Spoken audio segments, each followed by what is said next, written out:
The provision of the Section 305 of the Constitution of the Federal Republic of Nigeria, 1999, as amended, to declare a state of emergency in Rivers State with effect from today, 18th March, year 2025, and I so do. By this declaration, the governor of Rivers State, Mr. Similai Fubara, his deputy, Mrs. Ngozi Odu, and all elected members of the House of Assembly state are hereby suspended for an initial period of 6 months.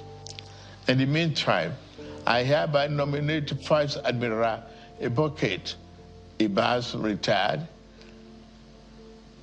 as administrator to take charge of the affairs of the state and the interests of the good people of Rivers State. For the avoidance of doubt, this declaration does not affect the judicial arm of Rivers State, which shall continue to function in accordance with their constitutional mandate. The administrator will not make any new laws. He will, however, be free to formulate regulations and may be found necessary to do his job, but such regulations will need to be considered and approved by the Federal Executive Council. Okay, so Nigeria's sitting president and Bola Ahmed Tinubu declaring a state of emergency in Rivers State. This is coming on the backdrop of breakdown of law and order. Just today, we read that a major pipeline in the that takes oil to the Bonny terminal.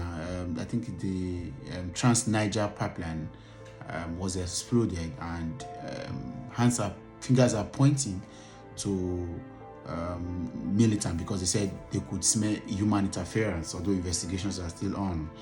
People are asking why the quick, hasty declaration of a state of emergency in Rivers. Was this planned from the beginning? Was this the plan? Or is this a political hijack? Nigerians are also saying that this looks all orchestrated, and it could even have been that the people that blew up that Trans-Niger pipeline may not have been. So all of this looks shady. And again, because if you know Nigeria, nothing just happened.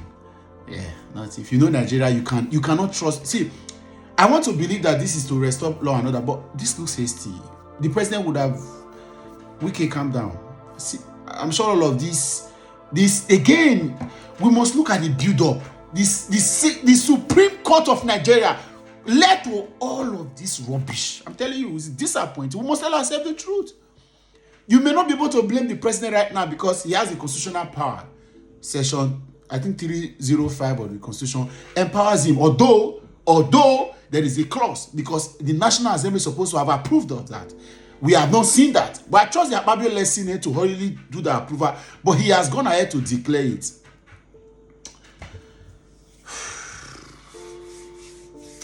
Countries in a mess, Jerry. So, if the Supreme Court has, by natural justice, stopped that political judgment, where it empowered defected lawmakers and said that the governor should go and re-recognize them, because these guys signed their letters.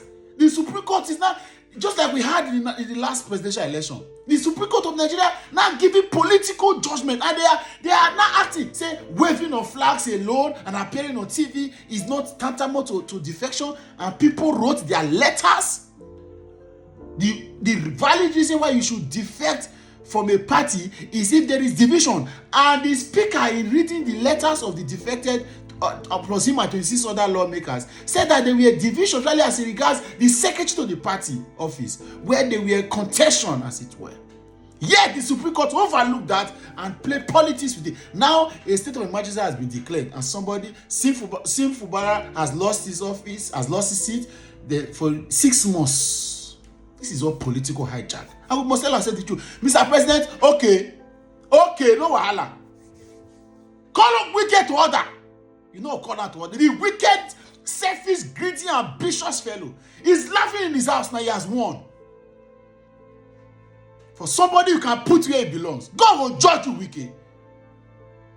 people voted, people's life, people in Rivers State now, you have suspended them because your ambition, not be Jonathan saying my ambition cannot submerge this country. Even Peter Obi, people are still calling, people will not vote Peter Obi 2027 because they expected him to have brought the country down after INEC declared him not winner. But Wike said, if you not get and make the state burn to ashes, that's what he has done now. Oh yes, election don't blow. I mean, the lives that will, and the problem is nothing will touch you. You are heavily guarded and secured. Now there we did now. Is that one I want to call country? Is that what we want to call a country? Tinubu, no, the truth is, you can have good intention, but I cannot trust you. Me, King Joel, Mr. Komosi, I not trust you. Because all of this looks political. It's a hijack. 2027 I play. 6 months. It don't finish. Fubara cannot come back. It don't go. Federal Executive Council, where Wike sits down. Now then, and you know what you will do? You make Wike say, I don't know what's happening in Rivers. How far Wike, could they do this? He can't make law, but he's going to make policies. Government is going on without him. If they explain Nigeria to you and you understand, they don't explain how well. Shame on all of you in that country. Shame on all of you. And God will punish you, Wike. Rivers people, you must pay Wike back in his coin. You must pay Wike back in his coin.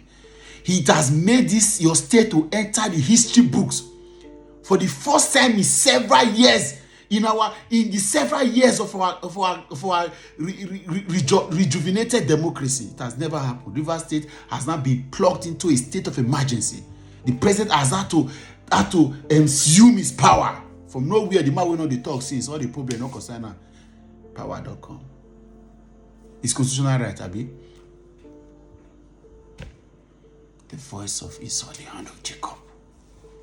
All of you are not the same. God will punish all of you now. Rubbish.